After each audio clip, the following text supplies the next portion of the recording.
certified educator on an academy. So today let us start with Panchayati Raj. I'll give you an overview of what is Panchayati Raj and how it works and all these things. Okay, so let us start with this one.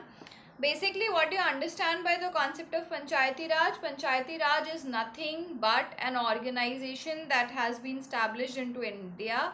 Okay, and not that we have established it post independence only. There are instances that you get from various other kingdoms also, pre independence also. Okay, so let us start with this particular institution.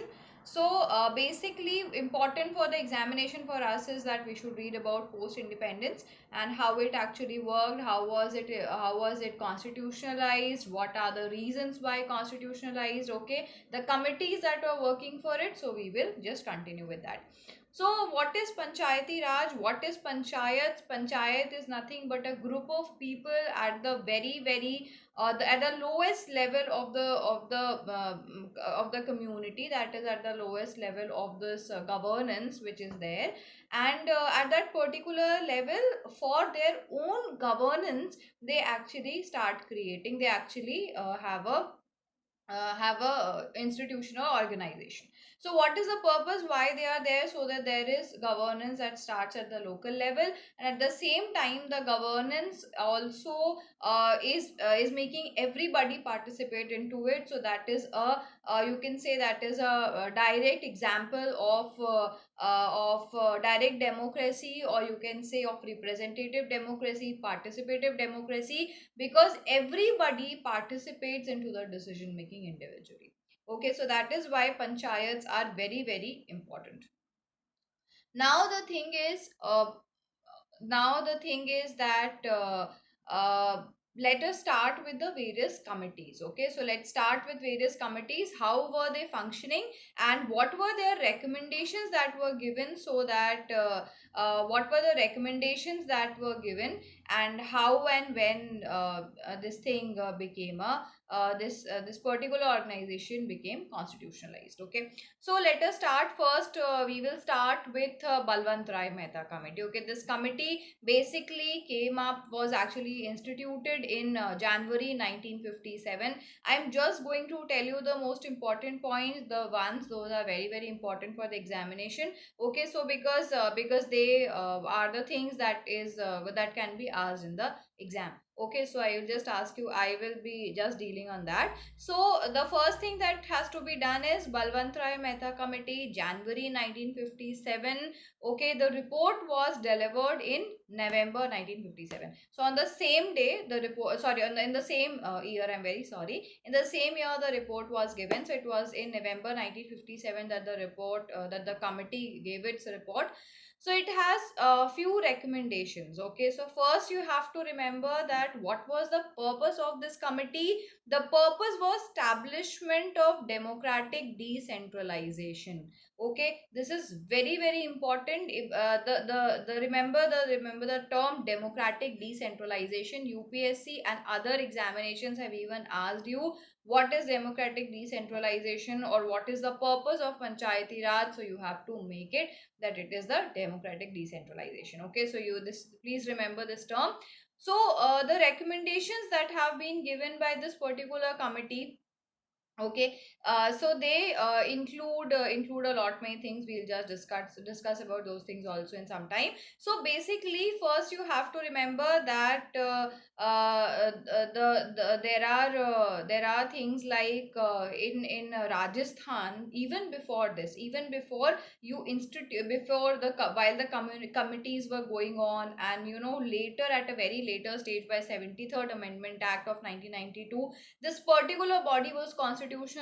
So even before the constitutionalization of this particular committee took place, even before that, there were so many other states which were having their own constitutional bodies, which were having their own Panchayati Raj institutions, not constitutional bodies. I'm sorry for the word. So they were having all their bodies already working. Okay, so the first one that was there was in Nagaur in Rajasthan. Please remember the first panchayat that started working was in Rajasthan, that is in Nagaur. Okay, so it was actually inaugurated on 2nd of October, that is Gandhi Jayanti in 1959. Okay, then we come to another one, that is, it was in Andhra Pradesh. So like that, there were so many states that were having. The first one is always important. So the first one is, obviously, the first one is in the Rajasthan. Okay, Nagaur. So what are the various recommendations given by Balwant Rai Mehta Committee? First thing, they wanted a three-tier government, three-tier of the panchayat. So what is it, three-tier? The first one basically is at the village level, so the lowest one, village level. Second, we come to the block level, and third, we come to the district level, or you call it Zilla Parishad. Okay, so there has to be three levels of three-tier panchayat should be there.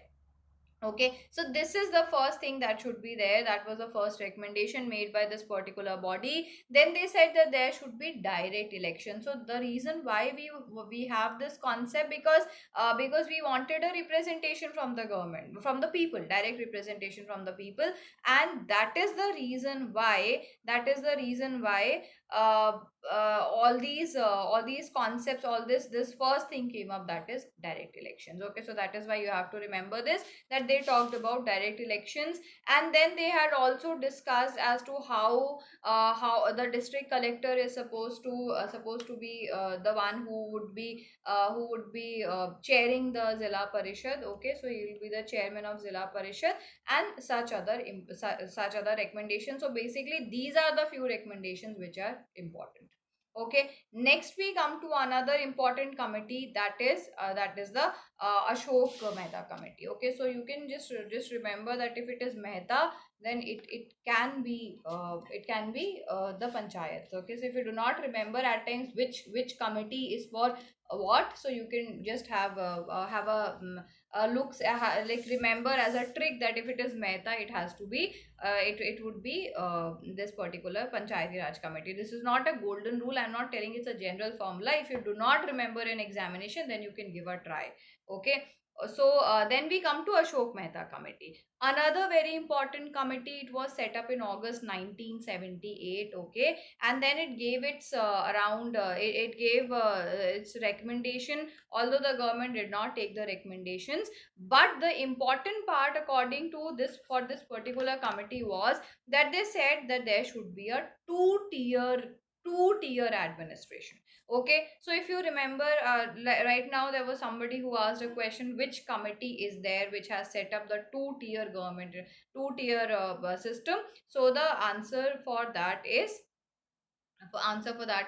Ashok Mehta Committee. Okay, so although it was not fulfilled, but still you have to remember. And if you want, you can tell me in the comment section which particular state has recently switched from three-tier to two-tier panchayats. Okay, so please let me know in the comment section which state, or if you know, you can comment right now which state has shifted from three-tier to two-tier. Okay, so now we have Ashok Mehta Committee. Ashok Mehta Committee basically talked about two tiers. That means there should be a Zilla Parishad, Zilla Panchayat, and there should be a Mandal. Okay, so there should be a Mandal Panchayat. So this is how the executive body, that means a Zilla Parishad, which should be responsible for the executive body and made responsible for the planning at the district level. So as the term suggests, Zilla Panchayat, Zilla Parishad. So Zilla means district. So obviously the planning at the district level is to be done by this particular body. Okay, so this is another important thing. You have to remember which committee has suggested what. Basically, Ashok Mehta Committee is an exception for two tier. Other than that, everybody is going to suggest three tiers. So you can just remember like this. Okay, then next we come to how these bodies they actually function. So the Ashok Mehta Committee also said that there should be a proper what do we call elections that should be there. Okay, so for there should be direct elections, and the office bearers, that is the chairman or the vice chairman, such people, they should be indirectly elected by the members. And then the district collector should be the one taking care, should be the one presiding over the Zilla Panchayat. So like that we had a proper setup. there are few things that are very very important, like there should be a reservation seats should be reserved for SC/ST. So these are few points that you will find in all the recommendations. Okay, so you do not have to remember them separately. So you'll find that all the committees that talked about reservation for SC/ST women. Okay, and the later committees will also start talking about setting up of the state finance commission, state election commission. So we will be discussing that. So next one we come to is GVK Rao committee, another important committee, GVK Rao committee. Okay, please remember the name of this committee, the Committee on Administrative Arrangement for Rural Development and Poverty Alleviation. So this is the name that was given to it. Okay, so this is GVK Rao committee. 1985 is the time when this particular committee was set up. 1985 was the time. So now this committee was also, they gave the almost the same recommendations. Okay, so three-tier government was the one that they wanted. Then they said that there should be a district development committee which should be there. Okay, so there should be a district development committee which should be there, so that the planning can start at the basic level and can move up. So that was another reason why. Okay, and then it also talked about the seats of reservation of for SC and STs. Next we come to a very important committee. Now this is from where the recommendation started talking about constitutionalizing the panchayats. Okay, so that means why there was a need of constitutionalization of panchayats. Why? Basically, the reason why they wanted it to get constitutionalized, because there was no set pattern. Okay, the countries were not, the states were not using a same pattern. Okay, the various committees were not having same type of recommendations. The states were following it differently. Okay, there were no direct elections that were going on. So normally all the committees said that there should be election every 5 years, but because there was no constitutional provision, the states were not carrying out elections only. So because of all these things, the committees after that started to recommend that the body should be constitutionalized. Okay, so another body that now came up is LM Singhvi Committee, another committee very very important for us. Now LM Singhvi Committee has said the first thing is that the Panchayati Raj institution should be constitutionalized. That means there should be a proper, there should be a proper defined method for everything for the panchayat. So what should be the defined method? That means what should be their functions, how would they be constituted, who are going to be part of those bodies, then how can they be removed, what is the duration, what are the functions, elections, how would elections be done, how would their finances be distributed. So all these things are going to be discussed. Okay, so now what happened is, then we came to LM Singhvi Committee. LM Singhvi Committee basically said first thing, that is constitutionalization should take place. Then they also said that there should be a three-tier body. So I have already told you that most of them have talked about three-tier government only. Third is they wanted that a state election commission and a state finance commission should be set up. Okay, so why was it so important that state election commission and state finance commission should be set up? The reason being that state election commission would help in election conducting of the elections. Okay, why conducting of elections was state election commission? Because it is the central election commission which takes care of the elections for the center and the state. Okay, so there was no state election commission which was actually taking care of some elections completely. So now they said that the state election commission should start taking care of, should be conducting, should be formulating the entire procedure for the panchayats and the urban local bodies. So that was for state election commission. Then the state finance commission also was to be set up. So that also meant that the finances between the center and the state are supposed to be divided. Okay, so now next we come to another important committee, PK Thungan Committee. Please remember about this concept, PK Thungan Committee. Okay, so PK Thungan Committee has also given almost the same recommendations. There are no differences. Okay, so till now we have completed the committees. What all committees? So usually there's a question which says which committee has suggested for constitutionalization. So the constitutionalization is suggested by LM Singhvi Committee, PK Thungan Committee. Then they also ask you that which committee has which what tier of the government. Okay, so how many tiers are there? So that is also there. Okay, okay, I can see about the Gadgil Committee. Yes, Gadgil Committee was also there in for the Panchayati Raj institutions only. Okay, and that committee is also given almost the. It is not Kundan, it is Thungan Committee. THUNGN Thungan Committee. Okay, and then the Gadgil Committee has also talked about giving the constitutional status to this particular body and three-tier concepts and reservation for SC STs and the state election commission, state finance commission. Okay, so basically the recommendations by the later committees are almost same. There are no differences.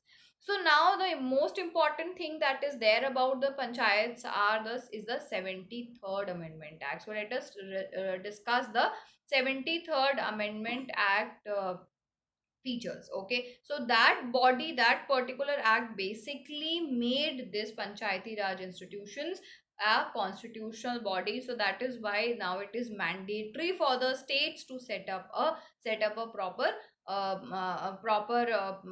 panchayats and conduct their elections and such other things. Okay, so now let us start with the 73rd Amendment Act.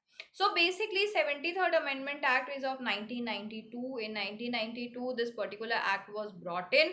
Okay, and then we come to, there was a new part that was added. Okay, so 9a 9 sorry 9 is the part that was added. Okay, part 9 was added, and then article 243 to article 243o. Okay, these were added because you obviously had to make special provisions. Okay, so they have to be added in the constitution. So these have to be added. So that is why there were amendment means, and 243 to 243o was added and part 9 was added. Okay, and another thing that was done was that, like the state list, when you see the state list, there are, like, say X number of subjects that are given in the state list. So some were given to the panchayats. Okay, because obviously that is the list from which the segregation has to take place. Okay, so I am sure you are not confused that concurrent list is for panchayats.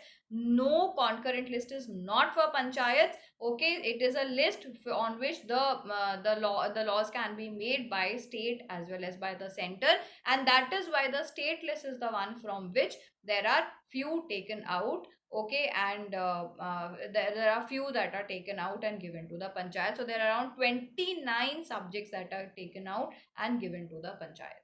Okay, so now let us start with this particular the features of this particular body. The first important thing is that the first one is Gram Sabha. So there should be a Gram Sabha. What is a Gram Sabha? This is a very, very important concept which basically said that Gram Sabha says anybody who is enrolled into the voting list. Okay, so if you are enrolled into the voters list, that means first thing you are above 18. Okay, so if you are enrolled with the Election Commission of India, then if you are in the voters list, you are automatically part of the Gram Sabha.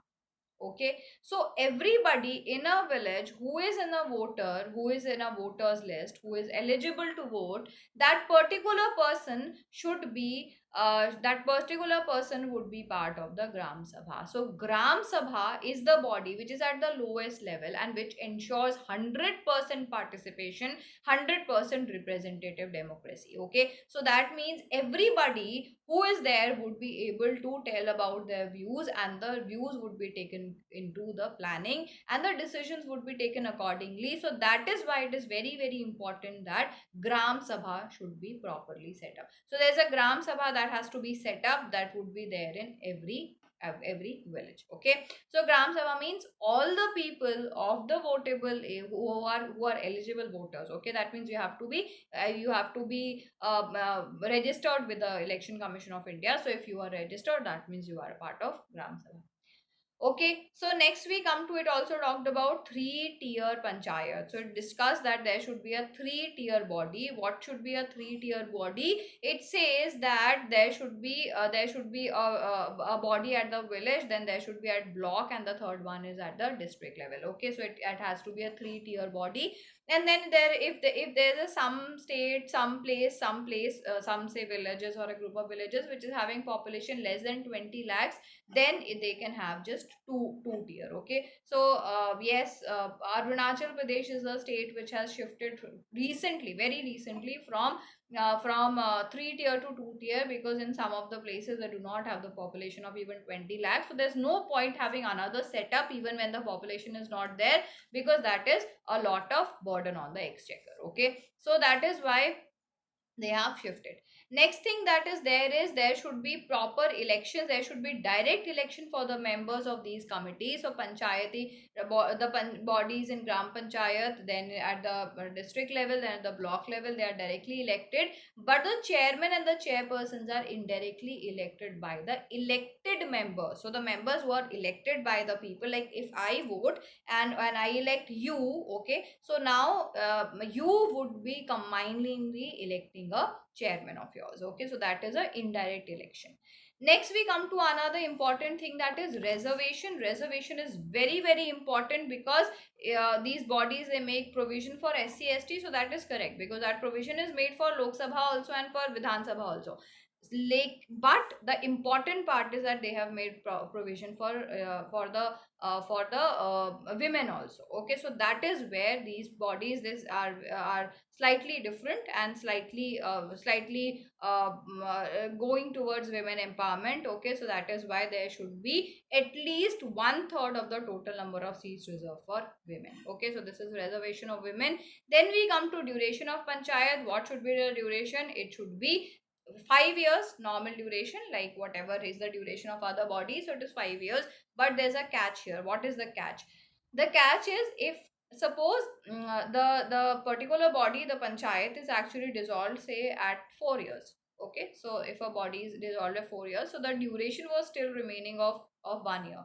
So if it is still remaining of 1 year, the new body, the new panchayat should be elected, and then that particular body, that new panchayat, will be holding the office only for that one remaining year. So if a particular panchayat is actually dissolved at a time which is less than 6 months, then the new body that comes in, that will be holding that would be in office only for that remaining period. Whereas if it is more than 6 months, okay, if like the time remaining for the present body is less than 6 months, then the new body that comes in will be holding the office for 5 years. Okay, so I hope you understand. This question was asked by UPSC in around, I think, 2016. Okay, what I'm saying is, if a particular body, if there's a particular panchayat, and if it is dissolved, so if it is dissolved and the time remaining is 6 months only, for the duration is only 6 months remaining, that means it has already completed 4.5 years, then the new body that is going to be elected, that is going to hold office for another 5 years. So this is a common rule that happens. The difference is that if that particular body is dissolved when the time remaining for that body to function is more than 6 months, then the new body that comes in, the new panchayat that is elected and comes in, that is going to be part of that particular body, would be discharging its functions only for the remaining period. So let me give you an example. If the body is dissolved after 3.5 months, sorry, 3.5 years, so it is still remaining with 1.5 year. So now the new panchayat that we elect, that is going to serve only for 1.5 year. Okay, it is not going to serve for 5 years. Okay, so I think that is fine. I think that is clear now, that the body which is elected when the time remaining for the last one is more than 6 months, it is going to serve only for that particular remaining time. Okay, it is not going to serve for the entire period. Okay, I hope it is clear. Next we come to the disqualification. So what is the age for panchayats? The age for panchayat is 21 years. Okay, it is not 25. So you know that for normal